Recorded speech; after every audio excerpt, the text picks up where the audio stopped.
no muere, solo quedará, pero si muere en abundancia, un fruto eterno que no morirá. Hay que morir para vivir. Entre tus manos confío mi ser. Hay que morir para vivir. Entre tus manos confío mi ser.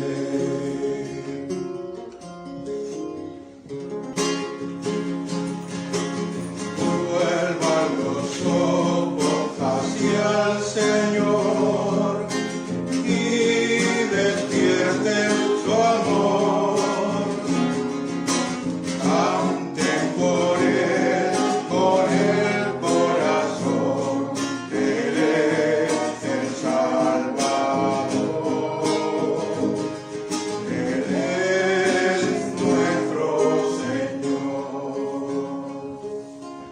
Los invito a seguir para que escuchamos la palabra de Jesús en el Evangelio. Evangelio de nuestro Señor Jesucristo según el relato de San Lucas.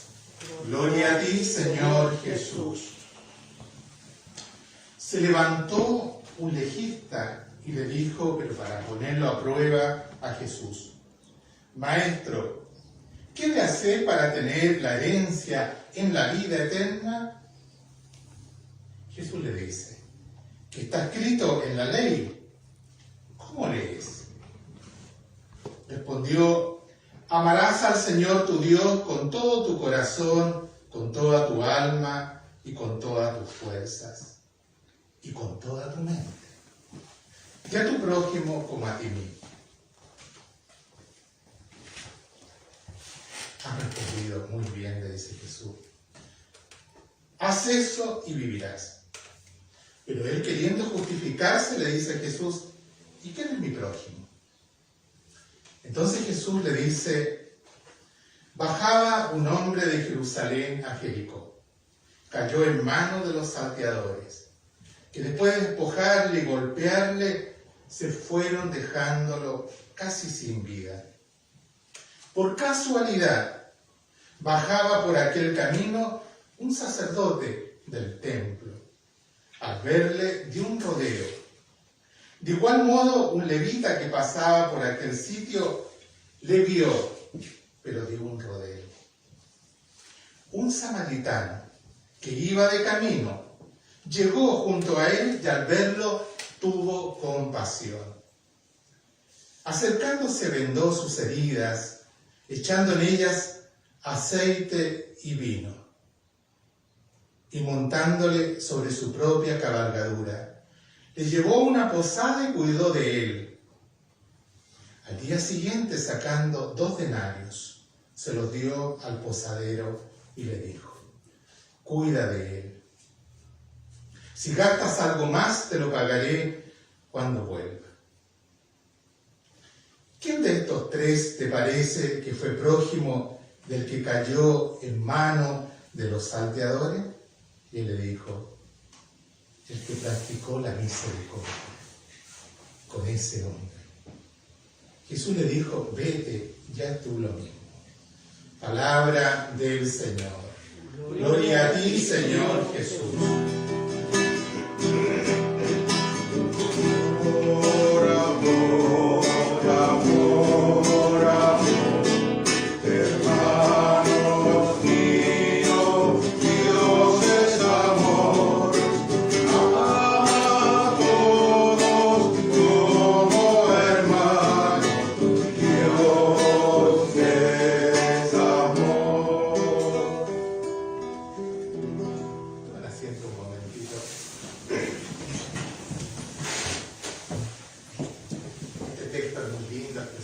Tiene pinceladas que yo creo que también se refieren un poco a cómo fue la vida del tío del amigo, del hermano. Hice un punteíto para no ser autorreferente ya a esta altura de la vida. Entonces, me recordaba estos días algo muy bonito. Un teólogo, Gustavo Gutiérrez, decía que en un libro de un santo leía algo muy bonito, decía, y desconcertante, decía, en el último día de su vida murió. En el último día de su vida murió. Y yo creo que esa pequeña indicación en esa biografía de este santo tiene que ver mucho también con el padre Ricardo. Hicimos una larga vida dentro del ministerio, aunque él decía que él era más joven que yo lo conocí niño. Y a mí me entusiasmaba mucho conocerlo. Era muy amigo de un sacerdote que estaba en la zona, padre Nacho Muñoz y don Juan Alsina. Y escuchábamos hablar del padre Ricardo, pero siempre de cosas divertidas. Entonces para uno como adolescente era como atrayente hasta que lo pudimos conocer. Así que lo conocí en una misa en el templo, promoviendo que había que cantar. Así que compró libros de canto. Y él se puso en la puerta a venderlo, ¿ya? A 200 pesos el libro. Y a todos nos pareció interesante. Así que todos con su libro. Todos con su libro, y de ahora en adelante todas nuestras misas vamos a cantar. El problema es que cuando terminó la misa se puso afuera y dijo piadosamente que les pedía que dejaran el librito para que no se les perdiera en la casa, y el domingo siguiente a los que no habían traído les vendía libros. La gente se lo tomaba con una simpatía porque era digamos, es lo que marcó su vida, la alegría y la seriedad en la Eucaristía. En lo demás podía ser muy desordenado, pero a la hora de la Eucaristía ese era algo muy serio, muy profundo. Una persona pasa por la playa, ya sea un niño, un adulto, un joven, un sacerdote, un anciano, y siempre va a dejar huellas en la arena. Siempre va a dejar huellas en la arena. Y las personas que pasan por nuestra vida también, todas las personas dejan huellas en nuestra vida. No hay nadie que no deje huellas. Yo creo que así fue su vida. Su vida fue dejando huellas. Por eso que hoy día, creyentes y no creyentes, ricos y pobres, pescadores, campesinos, impresionante cómo se movía, y todos les recuerdan porque ha dejado huellas. ¿Ya? Ha dejado huellas. Conversábamos con Pame que eran de la pastoral juvenil, cosas que hoy día sería impensable, ¿no es cierto? Irnos de campamento con el cura, los llevaban a nieve, los llevaban a todos lados. Recordamos un episodio ahí que vino Teresa de Calcuta, debe haber sido 78, 79, y él quiso estar. Y yo le decía, pero ese es un encuentro para jóvenes. Y se las ingenió y llegó. Y llegó, y tú, Pablo, te lo fuiste, ¿no es cierto? Con la Mónica. Y porque era Teresa de Calcuta. Y le tenía un cariño tremendo. Y le contaba recién de que las fotos que hay en blanco y negro se las tomé yo. Porque él de a poquitito se fue acercando, aunque el guardia le decía, pero daba un pasito más, hasta que llegó al lado de la Madre Teresa. La pudo saludar, recibir también su bendición, y para él era una persona que le iluminaba a la hora de tomar decisiones en el compromiso con los más pobres. El padre Ricardo, el tío, el amigo, era un sacerdote. Y como sacerdote está llamado a ser padre. Ya sabemos todos que todos lo conocían por el Chocolito, o el padre Chocolito, autoridades. Todas las personas lo trataban, y yo no le molestaba, al contrario. El cardenal, cuando lo presenta a la diócesis, lo presenta, le voy a presentar que ha llegado un nuevo sacerdote desde los agustinos, y le voy a presentar lo que iba mirando. El cardenal, que también era bien pillo, le dice, el padre Chocolito. La risa general de todo. Un padre es un protector, es un amigo fiel, es el que uno cuenta con él. Quien tiene un amigo, dice en el libro del Eclesiástico, un amigo fiel no tiene precio. Es incalculable el valor de un amigo y de la amistad. Un amigo fiel es la medicina que salva, y lo encontrarán los que temen, dice el Señor. Eso es muy bonito. Cuando reflexionaba para compartir nosotros de una manera muy libre nuestra acción de gracias, pensaba eso en el valor de la amistad. Pero creo que hoy día lo que tiene que primar es la acción de gracias, la acción de gracias por él. Y pensaba, creo que cada uno puede aportar a las pinceladas de cómo era el corazón del padre Ricardo. Y en primer lugar, una de las cosas que rescato es el valor de una sonrisa. El valor de una sonrisa, la sonrisa para él era valiosa.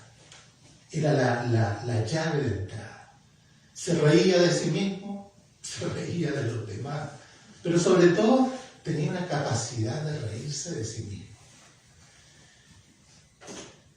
Un día la Madre Teresa de Calcuta, estando en Nueva York, dio una conferencia a grandes empresarios y otra gente, pero había un sector grande de empresarios que habían ido por lo que era la figura de la Madre Teresa. Y antes de terminar, después de haber dado toda una plática, uno de los empresarios, en nombre de la agrupación, le dice, Madre Teresa, díganos algo a nosotros. La madre hizo silencio y luego le dijo, sonría.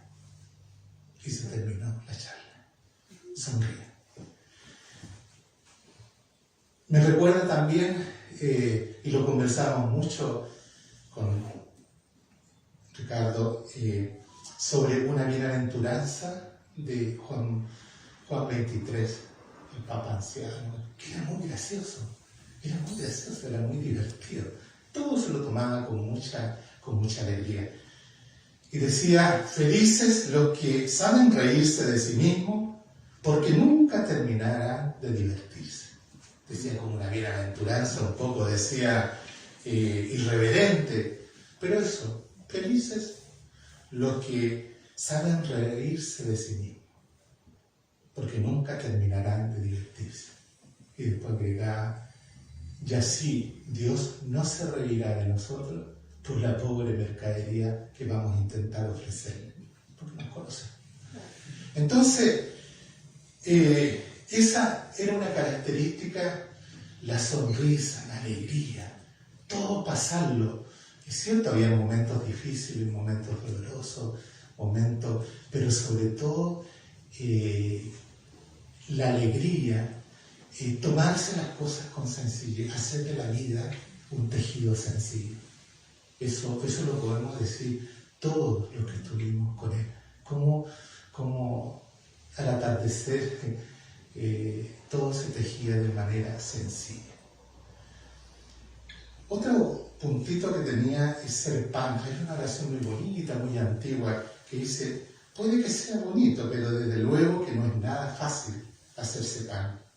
Significa que ya no puedes vivir para ti, sino para los demás. Significa que ya no puedes poseer nada, ni cosa, ni tiempo, ni talento, ni libertad, ni salud. Todo lo tuyo ya no es tuyo, es de y para los demás. Pienso que con este trocito del ser pan, la vida de Ricardo fue eso. fue una Eucaristía permanente de entrega. Fue una Eucaristía permanente de entrega.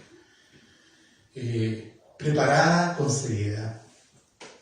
Él chequeaba su bolsito con sus cosas, los manteles, los purificadores, las cosas tenían que ser muy limpiecitas. En eso no transaba, en otras cosas podía transar, pero en eso no transaba a la hora de celebrar la Eucaristía. Hacía aparecer a Dios en las cosas sencillas. Eso, la gente, uno recorre el campo, en medio de los pescadores. Él hacía aparecer la presencia de Dios en las cosas más sencillas, más sencillas. Él tenía muchos dolores, pero no era triste. Siempre lo conocí quejándose, las rodillas, el túnel carpiano, abajo, siempre, los talones, todo, le buscábamos plantilla, todo, pero al final terminaba siempre riéndose de sus dolores. Tenía una amplitud del corazón. Yo hoy día creo que nadie puede decir, mira, Ricardo quiso más a los pescadores, quiso a los campesinos, quiso a los jóvenes, Pablo, ¿no es cierto? Cómo se entregaban los chiquillos, cómo arrendaban buses, partíamos para la nieve, partíamos para el campo, hacíamos campamentos. Con los ancianos se abría el corazón. Los hogares siempre buscando hacer algo. Estos últimos tiempos, últimos años, todo con los religiosos. Nunca una mala palabra de los sacerdotes, nunca una mala palabra. Nunca un reproche, no, los entendía, los quería y era muy claro en eso. Tenía un corazón muy grande, sabía perdonar, ayudar a que otros supieran perdonar. En momentos muy difíciles, en momentos de la historia social de Chile, muy difícil, pero mostró ahí cómo era su corazón. Una cosa que no soportaba era encontrar una boleta que no estuviera pagada. Uy, pobre señora de la cocina ya, porque decía que su mamá le enseñó eso. No podía ver que padre, aquí hay una boleta, hay que pagarla, pero ¿cómo no se pagó a tiempo, su momento? Y eso no lo soportaba, porque decía, a mí me enseñaron eso, hay que ser correcto, y sobre todo en esas cosas. Era lo único que de repente alegaba mucho en la casa. El corazón del sacerdote debe ser un corazón misericordioso. Y él tenía un corazón misericordioso. Un pequeño detalle de no hace mucho tiempo, un lunes, estacionamos el auto cerca de la cárcel de Barranca. Y lo estacionamos porque nos encontrábamos en otro lugar y él tenía que hacer un trámite justamente al frente, en un edificio corporativo que hay. Y estacionamos el auto, todos lo veníamos bajando, se da vuelta y me dice, recemos una Ave María, porque aquí tenemos los dos hermanos ahí adentro. Y salía con esas cosas y después continuaba con sus cosas divertidas. Pero él sentía, ahí adentro había hermanos nuestros. Así que una Ave María, mientras pasábamos por el costado de la cárcel, él tenía un corazón misericordioso y sobreabundaba la misericordia. El perdón no se guardaba, no quedaba dándole vuelta, no dejaba cosas ahí encimita del escritorio para ver si en algún momento vuelvo de nuevo. No, era de esas personas libres. El buen pastor que se desvive por su rebaño, sin privatizar ni el tiempo ni el espacio. No había espacio privado. Quienes compartimos, yo desde seminarista, su pieza nunca estuvo con llave. Nada tenía llave. Y además la cajonera que tenía llave la dejaba colgada en la pared. Nada. No privatizó ni la amistad ni sus cosas. Eso era muy bonito. Era muy bonito. Tantas cosas tan lindas vivía, pero sobre todo uno marca y le pasa a tantas personas hoy día sentadas frente al altar, los que tienen una fotito, cómo marcó sus vidas, cómo lo sentían de ellos los pescadores. También nadie puede decir, mire, el padre tenía su corazón en San Antonio. No, Cartagena, San Antonio, Las Cruces, El Tajo, San Sebastián, recorrió todo el litoral. Simplemente que él le pidió al cardenal no salir de la zona costa. No salir de la zona costa. ¿Habría estado contento, Ricardo?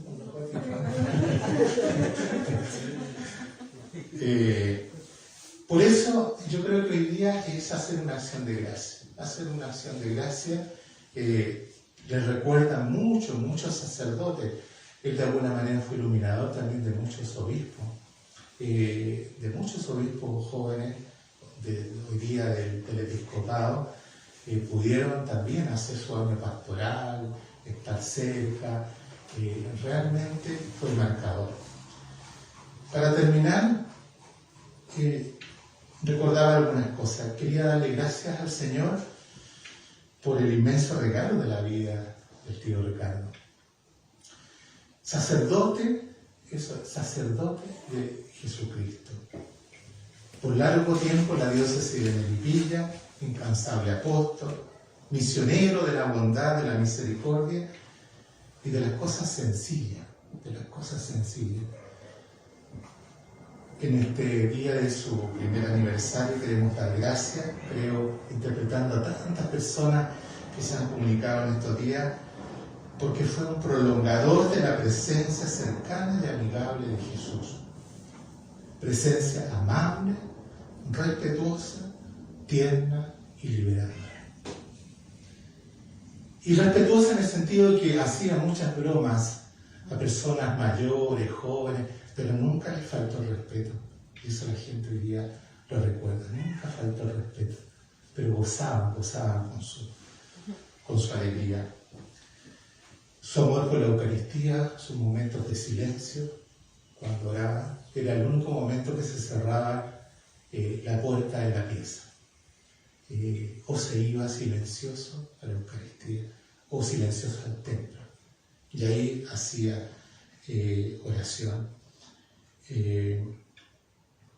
Para el estallido social estábamos en La Roca y bueno, uno es más copuchento, yo quería saber qué pasaba en el puente.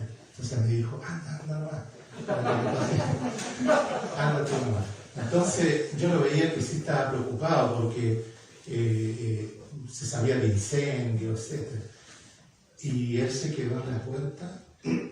Yo después lo buscaba y él estaba ahí en la puerta, se paseaba de un extremo a otro y rezando el rosario.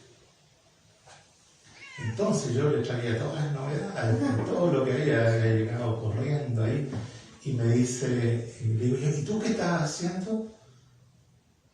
Aquí pues protegiendo, me dijo, protegiendo donde teníamos que estar. Y rezando el rosario. Y dice, y de hecho nunca pasó nada para allá. Su incansable búsqueda de alguna ayuda solidaria. Ayuda solidaria para los jóvenes estudiantes, becas silenciosas, que después de su muerte muchos supieron. Pero él tenía un grupo de niños del campo a los cuales ayudaba con becas que él mismo iba juntando para hacer la solidaridad. Los comedores solidarios, por eso es muy bonito, aquí llevan 35, 36 años con un comedor abierto. Qué bonito tener el espíritu ahí. Y los campesinos de tantos lugares, los pescadores, los más pobres, atentos a las necesidades de los ancianos. Ahí, cualquiera fuera la hora, llegaba con lo que necesitaba, alimentos, remedios, con la ayuda. ayudando a tener los servicios básicos en los campamentos de las tomas. Hasta ahora último de su enfermedad,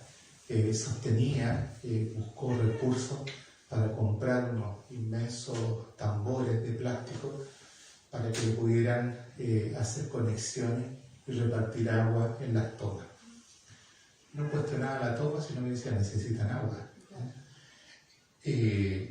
Su cariño por los sacerdotes, las religiosas, siempre preocupado por las hermanas del cenáculo del hogar, siempre preocupado. Muchas veces fuimos a Santiago, a los hogares de ancianos de los sacerdotes, para visitar a algunos que conocía. Y no solo visitar, sino que también dejar su solidaridad. El Yoyeo siempre estuvo preocupado de un sacerdote. Como dice en el libro del Eclesiástico, en el capítulo 5, aunque esté tu cabecita blanca e ida, respeta a tu padre. Y eso lo vivía de una manera muy cariñosa, muy cariñosa. Nunca dejó de ir a ver, me ocupó el asiento, entonces nunca dejó de ir a ver a un sacerdote mayor que ya tenía su cabecita ida. ¿Ya? Porque así es la amistad. Así la amistad se vive y se vive de esa manera. Iba a ver a don Benja, que era un sacerdote mayor, y decía, vamos a ver. Yo a veces le decía, pucha, ¿cómo está su cabecita? No, si bien está más o menos bien. Y íbamos, conversaba con él y le decía, a ver, le decía, parece que tú estás mal de la cabeza. Y le decía, no, le decía el padre, a ver, ¿quién es el obispo? Le decía, mira, sí, se me olvidó, le dijo, para ser sincero. Ah, ya, le dice, listo. Entonces, por lo menos rezamos, pues sí. Y nos íbamos y le decía, oye, le decía, llévale salud al Chocolito. Y habíamos estado una hora conversando con él. Pero eso lo hacía gozar, estar cerca. Yo, al terminar uno, podría decir de que, como dicen allá en el campo, yo creo que tenía la montura aliadita para los pobres. Dentro de todas las cosas tenía la montura aliadita para los pobres. Y por eso que damos gracias.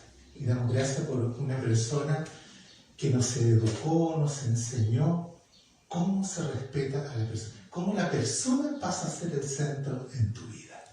Cómo la persona pasa a ser el centro en tu vida. Y darle gracias porque todo lo que nos dejó pintado de alegría, con sus bromas, con sus chascarros, sin duda tiene que haber una fiesta en el cielo por él. Que descanse en la paz de Dios junto con toda la familia que ha compartido la vida y que a nosotros nos queda un camino de esperanza y de gratitud con él. Amén.